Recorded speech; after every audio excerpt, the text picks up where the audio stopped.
Quiero que ahora con el ánimo de estudiar un poco la palabra de Dios, de estudiar su buen consejo, su sabiduría, quiero que estudiemos acerca de la tentación, hermano. Porque a veces, o en ciertas ocasiones, el mundo como pinta la tentación, quizás como se puede ilustrar en aquella imagen, como si todo llegara a una persona por sí misma. Ejemplo, ahí vemos un dinero, como si las personas no pensaran en ello, sino que se le apareció la manera o la forma de ejecutar de ejecutar un mal negocio. O también a veces las personas lo ven como cuando una mujer o una dama simple y llanamente lo está seduciendo, más la persona a la cual es tentada no está pensando ni tan siquiera en ello. Y es por ello vemos también la persona que tiene el fuerte deseo de un cigarro, de consumir o está habituado a ello. Cualquiera puede llegar a pensar que no, es que el cigarro llegó a su boca y de antemano lo único que hizo fue ¿qué? Llevarlo a cabo, consumirlo. Y así nos pintan hoy en día lo que es la tentación. O como también lo podemos ilustrar en esta imagen, como si alguien hablara a nuestro ser y nos dijera qué debemos de hacer, sea bueno o sea malo. Cuando vemos la tentación, de alguna de las formas ilustradas, hermanos, pareciera que no fuéramos culpables de nada. ¿Por qué? Porque todo llega ahí como por arte de magia. Si una persona es tentada por una mujer, uno fácilmente puede decir, no, es que ella se me apareció en el camino, ella me empezó a hablar, ella me empezó a seducir y se llevó a cabo lo que fue la fornicación, pero no estaba en mí. Yo no quería hacerlo, pero se llevó a cabo. ¿Por qué? Porque de esa manera es como nos han ilustrado lo que es la tentación. Y eso nos da a entender como si nosotros no fuéramos culpables absolutamente de nada. Por la sencilla razón que no estuviera allí listico o una persona no estuviera preparada para actuar. Como si no pensáramos antes de actuar. O actuáramos sin razonar, sin meditar. Esto hace ver la tentación como si no tuviéramos absolutamente nada de culpa en este tema. ¿Pero por qué? Porque esa es la manera en la cual nos los han vendido. Hicimos un mal negocio, un negocio torcido, y lo primero que decimos, fuimos tentados a hacerlo. Pero ¿será que no somos culpables? Nos hacen ver como si no tuviéramos absolutamente nada de culpa. Sino las demás personas. No, todo fue por culpa de ella, por aquella persona. O ese ser oculto que me dice, vea, usted tiene que hacer esto o tiene que hacer lo otro. Pero en absoluto pensamos que nosotros tenemos cierto grado de culpa cuando nos brindan o cuando nos ilustran la tentación de esa manera. Pero cuando lo miramos a la luz de la Escritura, vemos que somos culpables totalmente de toda decisión que tomemos. Y es por eso que en Santiago, capítulo 1, versículo 13, dice lo siguiente: cuando alguno es tentado, no diga que es tentado de parte de Dios, porque Dios no puede ser tentado por el mal, ni él tienta a nadie, sino que cada uno es tentado cuando de su propia concupiscencia es atraído y seducido. Cuando leemos estos versículos, nos damos cuenta que somos 100% responsables de todo lo que pase a nuestro alrededor. Porque de ahí, de nuestros propios deseos, de nuestras propias concupiscencias, es que somos atraídos o seducidos, ¿para qué? Para hacer el mal. Otras versiones bíblicas lo ilustran de la siguiente manera. Cuando ustedes sean tentados a hacer lo malo, no le echen la culpa a Dios, porque Él no puede ser tentado ni tienta a nadie a hacerlo. Al contrario, cuando somos tentados, son nuestros propios deseos los que nos arrastran y dominan, exactamente.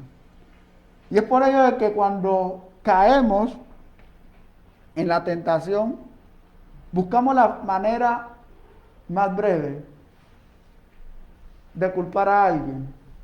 Pero vemos de que en este caso Dios nos aclara y nos dice que a mí no me echen la culpa. De una vez en el versículo 13, según esta versión bíblica, nos enseña lo siguiente: no le echen la culpa a Dios. Ya sabemos la razón, porque Dios no puede ser tentado por el mal. Y es por ello de que cuando se trata de la tentación, hermanos, debemos de ser muy cuidadosos. Muy cuidadosos, ¿por qué? Porque la misma palabra de Dios nos enseña en Mateo capítulo 15, versículos del 18 al 20, ¿de dónde es que surgen esas tentaciones también? Dice la palabra de Dios, pero lo que sale de la boca del corazón sale, y esto contamina al hombre. Esto es lo que hace al hombre impuro. Eso es lo que hace al hombre no conforme a la voluntad de Dios. Versículo 19, porque del corazón salen los malos pensamientos, los homicidios, los adulterios, las fornicaciones, los hurtos, los falsos testimonios, la blasfemia. Estas cosas son las que contaminan al hombre, pero el comer con las manos sin lavar no contaminan al hombre. No lo hacen impuros, no lo hacen que están mal delante de Dios. Y ahí vemos de dónde surge, en combinación con lo que nos enseña Santiago, de dónde surge todo lo que el hombre puede considerar o se puede considerar como tentación. Surge de dónde, de nuestro corazón. Pero ¿qué nos enseña la Sagrada Escritura acerca de lo mismo, de lo que es el corazón? En Marcos capítulo 2, versículos del 6 al 8, dice lo siguiente: estaban allí sentados algunos de los escribas, los cuales cavilaban en sus corazones. ¿Por qué habla así? Blasfemias dice. ¿Quién puede perdonar pecados sino solo Dios? Y conociendo luego Jesús en su espíritu que cavilaban de esta manera, dentro de sí mismo les dijo: ¿por qué caviláis así en vuestros corazones? Porque ellos pensaban de esa manera dentro de cada uno de sus pensamientos. Y es por ello de que aquí nos damos cuenta que cuando se trata de el corazón, pues nos está enseñando la Sagrada Escritura que es de donde se originan ¿qué? Los pensamientos. Y vemos que lo que nos enseña Gálatas, si uno se pone a analizar esa lista, cada una de esas cosas surgen realmente de nuestros pensamientos.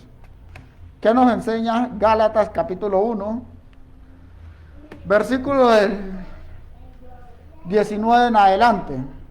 Y manifiestas son las obras de la carne, que son adulterio, fornicación, inmundicia, lascivia, idolatría, hechicería, enemistades, pleitos, celos, iras, contiendas, disensiones, herejías, envidias, homicidios, borracheras, orgías y cosas semejantes a estas, acerca de las cuales os amonesto, como ya os lo he dicho antes, que los que practican tales cosas no heredarán el reino de Dios. Pero si uno se hace una pregunta, ¿será que nosotros no pensamos o no surge de nuestro corazón cuando una persona fornica? Sí. Es del corazón, es de donde surgen todos y cada uno de lo que nosotros podemos observar aquí. Y colocando el ejemplo de la fornicación, cuando una persona piensa acostarse con alguien sin estar dentro de esa unión que Dios demanda, dentro de casarse, esa persona piensa todo el procedimiento de conquistar a aquella dama para llevarla a su fin. Y es por ello de que si nosotros traemos a colisión ese ejemplo de la fornicación, vemos que es del corazón. Es que surgen todas y cada una de las que, de las tentaciones, y en este caso la fornicación. De igual manera, los homicidios. Cuando una persona ya actúa en quitarle la vida a alguien, es porque ya ha pensado dentro de sí. Si esa persona le hizo un mal, ¿qué va a pensar? Va a buscar la oportunidad de quitarle la vida. O en medio de su ira, ¿qué va a hacer? Le puede llegar a quitar la vida también. O por la sencilla razón, cuando contratan a aquellas personas para realizar este tipo de actividades, la persona ¿qué hace? Primero piensa cómo lo va a llevar a cabo, cómo lo va a ejecutar, y por último lo lleva a cabo. Y es por eso que cuando analizamos esta lista de Gálatas capítulo 5 versículo del 19 en adelante, vemos que todas y cada una de aquellas cosas, ¿de dónde surgen? De nuestro corazón. De allí es que surgen. Y es por eso que Dios es claro en decir que Él no tienta a nadie. Porque Él sabe y entiende que todas aquellas cosas surgen del corazón del hombre. Y es por eso de que nosotros como hijos de Dios debemos de tener este asunto bien en claro, para que cuando llegue alguna dificultad no lleguemos a pensar que esto vino de Dios, que es que Dios me está colocando en tentación para ver de qué es que estoy hecho. No lleguemos a pensar por ningún momento en esa situación, sino que pensemos más bien en el grado de responsabilidad que cada persona tiene. Porque todos y cada uno, ¿qué? Somos responsables de ello. Es por eso que Dios nos enseña que Él no tienta absolutamente a nadie. Con ninguno de estos asuntos que nosotros acabamos de leer, por la sencilla razón de que Él no tiene comunión con nada de estos males. Estos asuntos, obras de la carne, ¿de quién surgen? Pues de cada uno de nosotros. Esos malos pensamientos, la fornicación, la idolatría, etcétera, etcétera, que nosotros acabamos de leer, surge de cada uno de nosotros. Y uno se hace la pregunta, pues nosotros somos responsables de sembrar estos asuntos en nuestros corazones. ¿Por qué? Porque de la misma manera en la cual un niño nace ¿qué? Sin nada de estos pensamientos, pero él cómo logra alimentarse de ello, ¿Cómo logra los niños alimentarse, o una persona cuando ya está joven alimentarse de todos estos males? ¿Por qué? Porque él empieza a observar. Él empieza a ver el ejemplo de todas y cada una de las personas del mundo. Y es por ello de que se empieza a alimentar de ellos. Se va alimentando, y de esa misma manera nosotros debemos de estar en la juega para no alimentar cada uno de estos asuntos. ¿Pero por qué? Porque cuando nosotros cultivamos aquellas cosas que vemos en Gálatas, capítulo 5, del 19 en adelante, ¿cómo nosotros podemos cultivarla? Cuando empezamos a observar, cuando pensamos alimentar nuestra mente, nuestro corazón, con aquellas cosas que vemos en donde, en la televisión, cuando la escuchamos en la radio, cuando la leemos en la prensa, nos empezamos a alimentarla, y todas esas cosas tarde que temprano pueden llegar a su fruto completo. Si un niño nace sin nada de esto, cuando es adulto o joven, ¿de dónde aprende todo esto? Obviamente, de lo que ve. Y es por ello de que de esa misma manera aún nosotros, cuando estamos ya en esta etapa, debemos de evitar a toda costa dejarnos influenciar de aquello. Debemos de evitar a toda costa alimentar nuestro corazón de todas aquellas cosas, porque de lo contrario fácilmente vamos a ser que tentados. Mira lo que nos enseña en Lucas capítulo 8 versículo 13. Nuestro buen Dios, nuestro Señor Jesucristo, nos dice lo siguiente acerca de la parábola.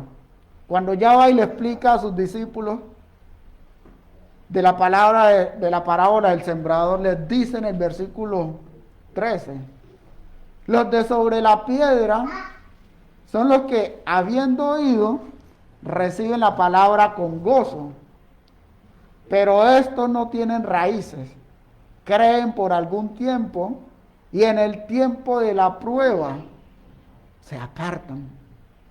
Pero entonces uno hace una consulta: ¿será que Dios pudo haberlo tentado para que se apartaran? Sencillamente no.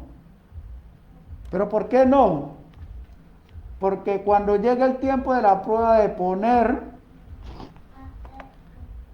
a prueba cada ser humano, cada entorno, de lo que vemos en Gálatas capítulo 5, versículo 19 en adelante, ¿qué va a pasar con aquella persona? Pues se va a dejar rendir fácilmente. Fácilmente va a ceder a todas aquellas tentaciones que él mismo cultivó en su anterior vida, en su pasada manera de vivir. Pero ahora, ¿qué le va a costar? Le va a costar seguir al Señor. Y es por eso que algunos, cuando llega el tiempo de la prueba, que no viene de parte de Dios, ¿qué va a pasar con ellos? Se van a apartar fácilmente. Pero no se apartan porque Dios los tentó, sino porque de su propio corazón han venido ¿qué? Cultivando en su pasada manera de vivir. Y ahora, ya habiendo recibido la palabra, les va a costar bastante. Pero aquí hay algo muy importante que me llama la atención, que es que ellos reciben la palabra con gozo. ¿Cómo así? Pero la palabra, cuando nos convence de pecado, ¿no nos pone más bien tristes? ¿No nos pone más bien que somos culpables de algo? ¿No nos pone más bien de que estamos delante de Dios absolutamente en pecado, estamos mal? Sí, pero aquellas personas que recibieron esta palabra, esa palabra no causó ese efecto en ellos, sino que ellos la recibieron como si todo estuviera perfecto, todo está bien.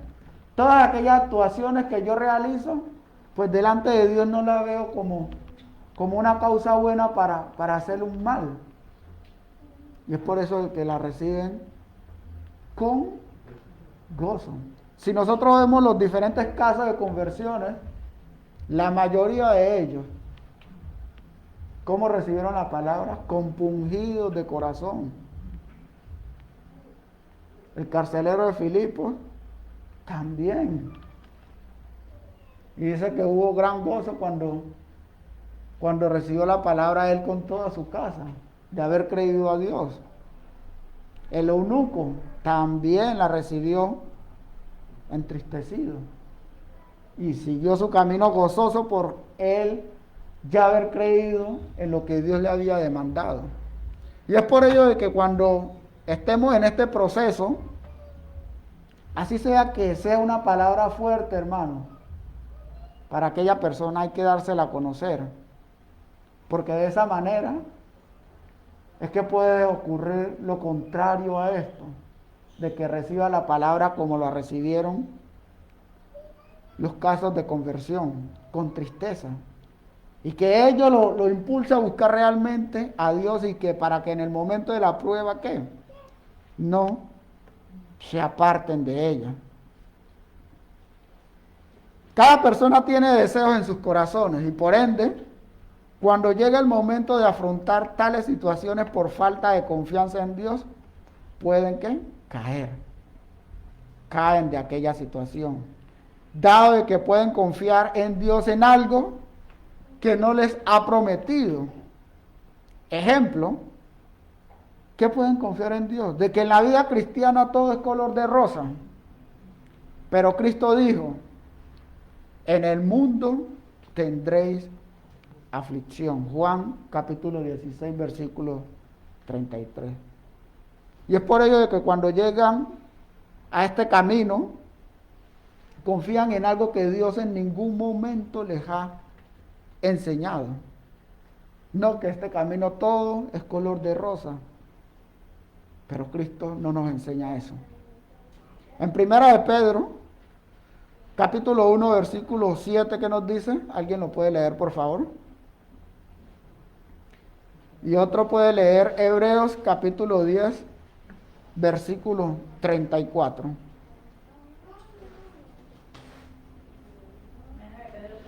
Capítulo 1, versículo 7.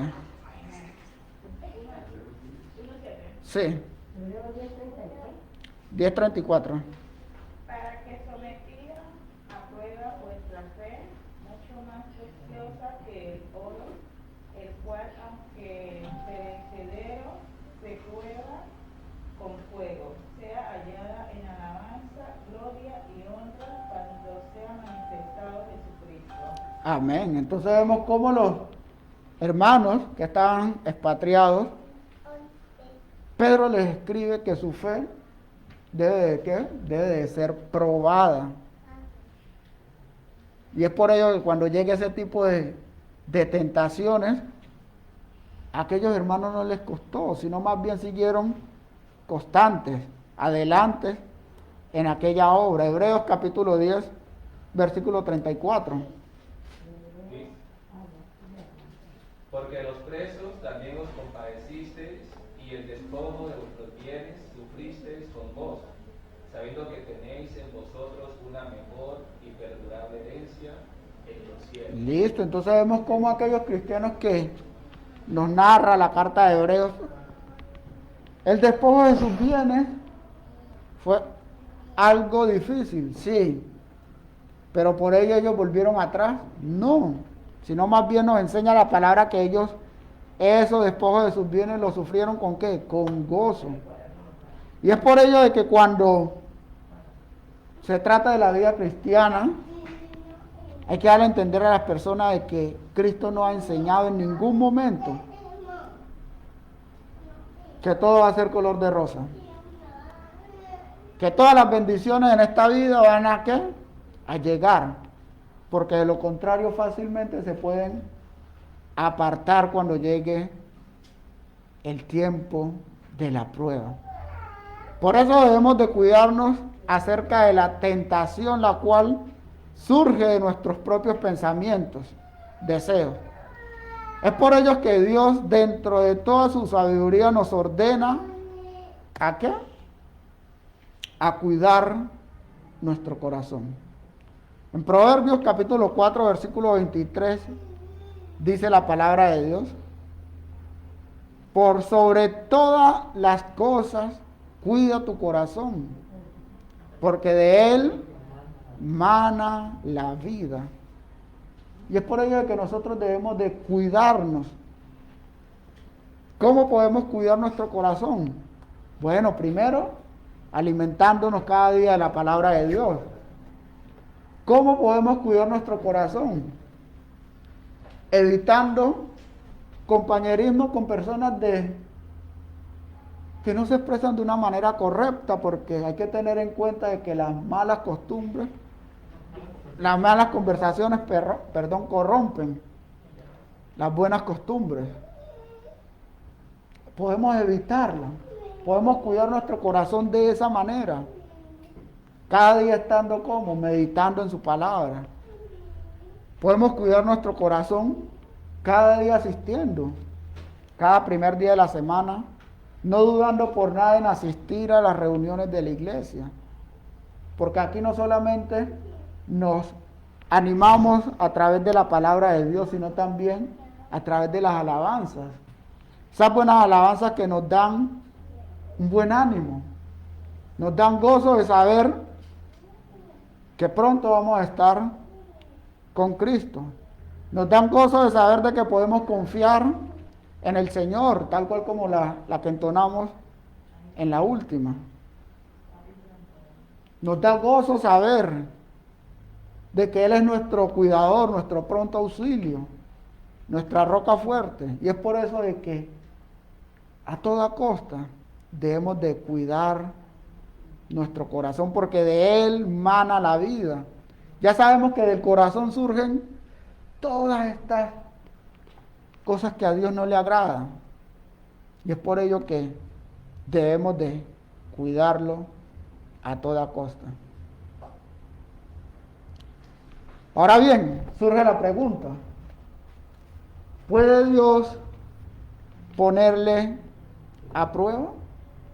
Ya teniendo en cuenta de que la tentación surge de nuestro propio corazón, de nuestros propios deseos. Ahora viene la siguiente pregunta: ¿puede Dios ponerle a prueba? Vamos a ver qué nos enseña la misma palabra de Dios con respecto a ello. Y en este caso vamos a ver solamente algunos textos, dado que tenemos preparado también realizar algo al final de este estudio. En Éxodo, capítulo 20, versículo del 20 en adelante, miren lo que sucedió con el pueblo de Israel. Dice la palabra de Dios: y Moisés respondió al pueblo: no temáis, porque para probaros vino Dios, y para que su temor esté delante de vosotros, para que no pequéis. Vemos que en esta ocasión, Dios, cuando le habló al pueblo de Israel, en aquel lugar, con truenos, con relámpagos que se escuchaban, tenía un propósito. Primero, ponerlos a prueba. ¿Y para qué? Para que ellos no pecaran. Para que ellos empezaran a hacer lo que es correcto delante de Dios. Y por otra parte, ¿qué nos enseña? Génesis capítulo 22, versículo del 1 en adelante. Aconteció después de estas cosas que probó Dios a Abraham y le dijo: Abraham. Y él respondió: heme aquí. Y dijo: toma ahora tu único, toma ahora tu hijo, tu único Isaac, a quien amas, y vete a la tierra de Moriah, y ofrécelo allí en holocausto, y sobre uno de los montes que yo te diré. Y Abraham se levantó muy de mañana, y enalbardó su asno, y tomó consigo 2 siervos suyos, y a Isaac su hijo, y cortó leña para el holocausto y se levantó y fue al lugar que Dios le dijo. En esta ocasión, hermanos, vemos que Dios sí puso a prueba esa confianza que tenía en Dios. Dios en cualquier momento puede poner a prueba nuestra fe, nuestra confianza que tenemos en Él, tal cual como lo hizo en este caso a través de Abraham. Tenía su único hijo, el cual se lo había pedido. Y ahora Dios, ¿cómo es que le dice que lo entregue en sacrificio? Única y sencillamente vemos la razón, que es para probar si realmente confiaba en Él. Es por eso que Dios nos enseña que Él no tienta a nadie, pero sí, ¿qué puede hacer? Ponernos a prueba. Por otra parte vemos cómo en Deuteronomio, capítulo 8, versículos del 1 y 2, dice lo siguiente: cuidaréis de poner por obra todo mandamiento que yo os ordeno hoy, para que viváis y seáis multiplicados, y entréis y poseáis la tierra que Jehová ha prometido con juramento a vuestros padres. Y te acordarás de todo el camino por donde te ha traído Jehová tu Dios estos 40 años en el desierto, para afligirte, para probarte, para saber lo que había en tu corazón, si habías de guardar o no sus mandamientos. En esta ocasión vemos también en la práctica cómo Dios puso a prueba por 40 años a un pueblo que era ¿qué? Rebelde, a un pueblo que no estaba dispuesto a hacer su voluntad. Pero Dios quería saber si ellos realmente iban a ¿qué? A cambiar su parecer o no. Y es por ello, hermanos, que quería traer a colisión este tema, de que Dios tranquilamente puede poner a prueba nuestra fe, y lo vamos a seguir estudiando más adelante.